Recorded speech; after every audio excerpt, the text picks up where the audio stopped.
Olá pessoal, eu fiquei com o capítulo 25 que fala sobre a gerência de configuração, né? Então, meu nome é Eduardo e aqui vem a apresentação. Então, os objetivos desse capítulo, né? Ele vai falar sobre a gerência de configuração, né? E aí os objetivos são entender os processos e procedimentos envolvidos na gerência de configuração, não, na gerência de mudança de softwares. Entender as funcionalidades essenciais que precisam ser fornecidas pelo sistema de gerência e a relação entre as versões e os builds, né? Os builds, eu não consegui traduzir a palavra build, né? Tipo gerar a geração do sistema. Entender as diferenças entre um sistema, a versão de um sistema e a release, né? Então a diferença disso, né? E os estágios do processo de gerência das releases, né? Então vamos ver cada uma dessas etapas. Então, a geração de novas versões, né, ela sempre ocorre quando a gente quer adicionar uma nova funcionalidade ou corrigir algum erro, né? Então, sempre que é necessário fazer isso, a gente modifica o software, né? E a gerência de configuração, ela se preocupa em definir políticas, processos e ferramentas para gerenciar essas mudanças, tá certo? Então, a gerência de configuração ela é útil, né, para projetos individuais, mas é essenciais em projetos grandes, né, que tem vários desenvolvedores. Bom, então a gerência de configuração a gente vai dividir elas em quatro atividades, tá certo? Então, seguindo a proposta do livro, tá certo? Então a primeira é a gerência de mudança, aí em seguida a gerência de versão, a gerência da geração, que seria o build, e a gerência de release. Então a gente vai ver cada uma dessas etapas.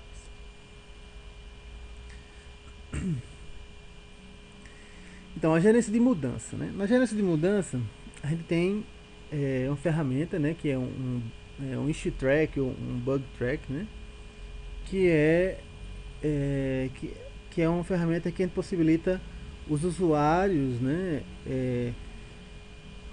solicitarem mudanças do software, né? Então eles vão dizer algum erro, né, que tem no software ou cadastrar alguma nova funcionalidade que eles gostariam, por aí vai. Bom, então quando a gente entra nesse sistema e cadastra isso daí, a gente vai ter, é, vai precisar analisar, né, a implementação dessa mudança, né? Então, essa mudança, qual é o impacto que ela vai causar, né? A gente vai precisar ver isso. Quanto tempo a gente precisa para implementar ela, né? Bom, então vai ser isso. A gente vai analisar e aí em seguida a gente modifica, realiza a mudança se for pertinente, né? Testa e depois a gente finaliza dizendo, olha, essa mudança foi finalizada, né? Ou pelo menos essa solicitação de mudança foi finalizada. Bom, então um exemplo, a gente tem alguns exemplos aqui, né, dessas ferramentas, né? Não estava no material, mas eu trouxe para vocês. A gente tem o Bugzilla, o Gira, o Mantis, o Redmine e o Track. São só alguns exemplos. Então eu vou abrir um aqui desses, só para a gente dar uma olhadinha. Pronto, então a gente está no Mantis, né, que é um bug track. Então aqui a gente tem alguns bugs aí, né? Então aqui a gente vai ver que a gente tem qual é o projeto, né? Mais tarde a gente vai falar um pouco sobre isso. A categoria, tipo qual é o módulo que isso aqui está se referindo, a visibilidade, ao formar, quando foi cadastrado. É possível a gente anexar algumas imagens de telas, adicionar comentários, né? Fazer relacionar a outros issues, né? Por aí vai. Então todas essas ferramentas têm todas essas funcionalidades, tá certo?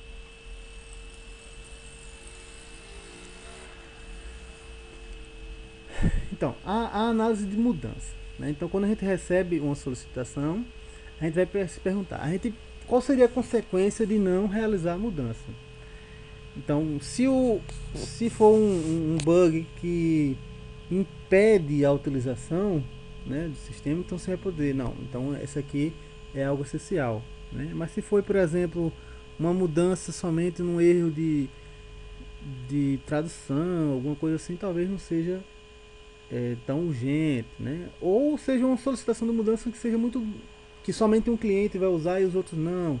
E aí você tem que ver qual é a consequência de não realizar ela, né?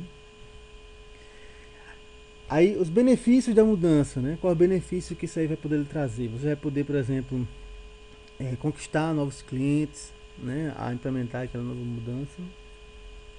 A gente precisa saber quais os números dos usuários que vão ser afetados, né? Quem são os usuários que estão utilizando, por aí vai.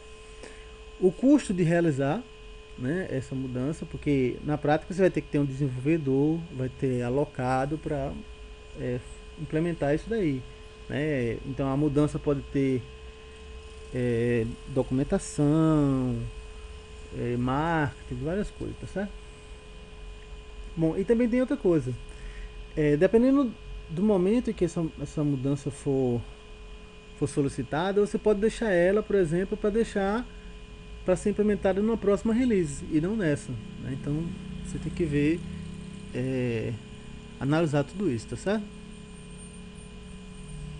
Bom, um detalhe interessante, né, é a documentação das mudanças, né? Então, uma forma que a gente pode fazer isso é no próprio código, né? No desenvolvedor lá, quando houve alguma mudança, ele pode querer documentar isso no código, né? Então, um exemplo que eu vejo sobre isso seria a tag @since, né, no Javadoc, que aí diz, olha, essa classe aqui está desde a versão 1.2 e por aí vai. Bom, então agora nós entramos na segunda atividade, né, que é aquela gerenciamento de versão. Então, está relacionado a manter as diferentes versões de componentes e configurações de itens, né? Então, como é que a gente vai gerenciar isso daí, tá? Então, um detalhe, né, de nomenclatura que a gente pode ver é que existe algo que se chama o code line e o baseline, né? Então, o code line você pode pensar aqui como sendo a versão de um módulo do seu sistema, né? Então, ela começou na versão aqui, depois na versão 1.1, 1.2, 1.3. O B, né, da mesma forma você faz. Bom, o baseline já seria o seguinte, seria o seu sistema ele como um todo, né? Então, vamos supor que eu tenho aqui ó, a versão 1 do sistema, né, em que ela tem essa configuração aqui, né?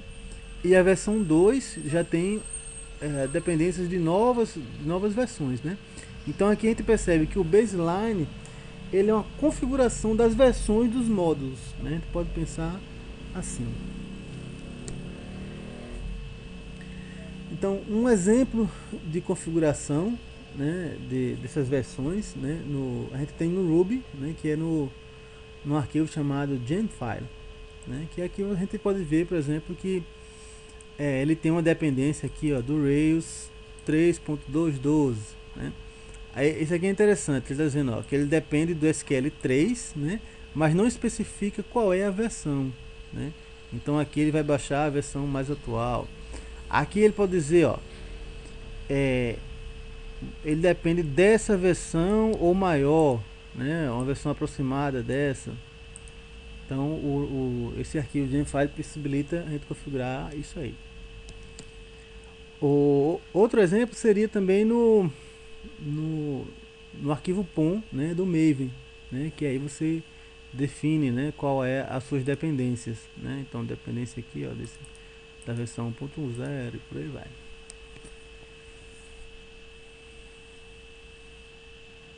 Bom, aí a gente tem sistemas, né, de controle de versão, né? Aí quais as funcionalidades desses sistemas, né? Então aqui a gente está falando algo como um CVS, um Git, SVN, né? Então ele tem uma identificação de versão e de release, né? Tem como você aplicar uma tag, né, para identificar. Gerenciamento de armazenamento, né? Então, por exemplo, o CVS, o SVN, né? Acho que o CVS também, eles armazenam um delta, né? Que seria um diff do que foi mudado no arquivo para otimizar o armazenamento, né? Eles possuem um registro de histórico de mudanças, né? Então você pode acessar os arquivos em versões anteriores, né? Tem comentários, né? Desenvolvimento, eita, ficou até errado aqui, né? Mas é desenvolvimento independente, né? Que possibilita cada desenvolvedor, né, ter a sua própria cópia de trabalho, né? E trabalhar nela. E suporte a projetos, né? Que seria você ter projetos diferentes em que você possa versionar eles, tá certo? Então, nesse mundo a gente tem versões, branch e mesh, né? Então aqui a gente pode pensar que a gente tem um código aqui, né, que começou na versão 1.0, aí depois evoluiu para a versão 1.1 e evoluiu para a versão 1.2. Mas da 1.1 ele criou uma branch, né, para a versão 2.0. Aí trabalhou aqui na versão 2.0, depois atualizou para 2.1 e depois daqui atualizou para daqui ele vamos supor que ele atualizou para 2.2, né? Depois para 2.3. Mas vamos supor que você, enquanto estava aqui, um cliente que estava utilizando essa versão foi encontrado um erro, né? Mas ele ainda não queria avançar para essa versão e aí você foi e corrigiu aqui, ó, virou uma versão 2.1.1, né? Depois encontrou outro erro e corrigiu, aí versão 2.1.2, né? E aí finalmente depois você evoluiu esses dois produtos, né, para essa versão aqui, e depois você fez uma 2.4 e aí que você está fazendo um merge, juntando as versões dessas duas e gerando uma nova.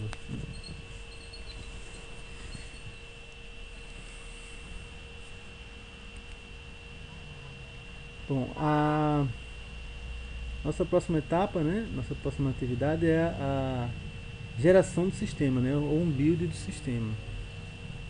Bom, na geração do sistema a gente tem um ambiente de desenvolvimento e um ambiente de produção, né, onde o software está sendo executado. E aí às vezes eles são diferentes e aí é um pouco difícil a gente testar, né, o produto, né.